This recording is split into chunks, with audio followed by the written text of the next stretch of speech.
আসসালামু আলাইকুম। হ্যালো বন্ধুরা, আপনারা কেমন আছেন? আশা করি ভালোই আছেন। আমিও আপনাদের দয়ায় ভালো আছি। আজকে আপনাদের মুগরির কলজা দিয়ে আলু ভাজা করা দেখাবো। সঙ্গেই থাকুন।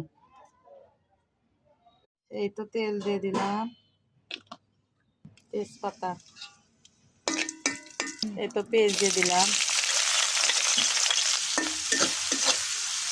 নরম হয়ে যাচ্ছে। এখন এখানে মশলা, সব ধরনের মশলা, মাংসের মশলা দিয়ে দিলাম। এই তো জিরে বাটা, পেস্ট, হলুদ, মরিচ, আদা বাটা, রসুন বাটা, মশলা, সাদা মশলা, গুঁড়ো সাদা মশলা, কালো মশলা, সব ধরনের দিয়ে দিচ্ছি। দিয়ে সামান্য একটু কলিজা ছিল, কলিজা দিয়ে আলু ভাজবো। মশলাটা কষানো, এই তো মশলা কষানো হয়ে গেছে। আমি কলজাগুলো দিব। এগুলো কিন্তু মুগরির কলজা, মুগরির কলজা দিয়ে আলু ভাজবো। সেই জন্য ছোটো ছোটো করে নিচ্ছি, বড় করে নিই। এই তো এখন ঢেকে দিব। আমি কম জিনিস কীভাবে রান্না করি সেটাই আপনাদের দেখাচ্ছি, ঠিক আছে? কলজা বেশি ছিল না, কম ছিল, তার জন্য এরকম ছোটো ছোটো কেটে আলু দিয়ে ভাজবো।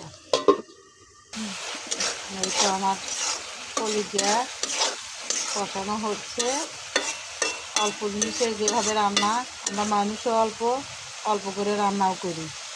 তো কেমন করে রান্না করি এটা আমি সবসময় ভিডিওতে দেখাই। আমি কোন জিনিস কীভাবে রান্না করি কিছু মনে করবেন না যে একই রকম রান্না করে দেখাই।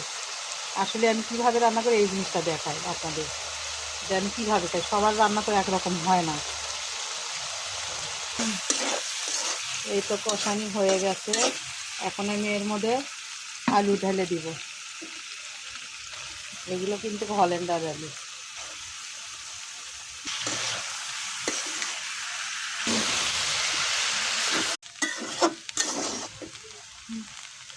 এই তো আমার কলজা দিয়ে আলু ভাজা হয়ে গেছে। মুগরির কলজা যদি গোটাল রান্না করেন একটা গন্ধ লাগে, আর এত ছোটো ছোটো করে রান্না করলে কিন্তু গন্ধ আসে না। একদিন খাইয়ে দেখবেন যে কেমন লাগে। তো ভালো থাকবেন, দোয়া করবেন আমার জন্য। আসসালামু আলাইকুম, খোদা হাফেজ।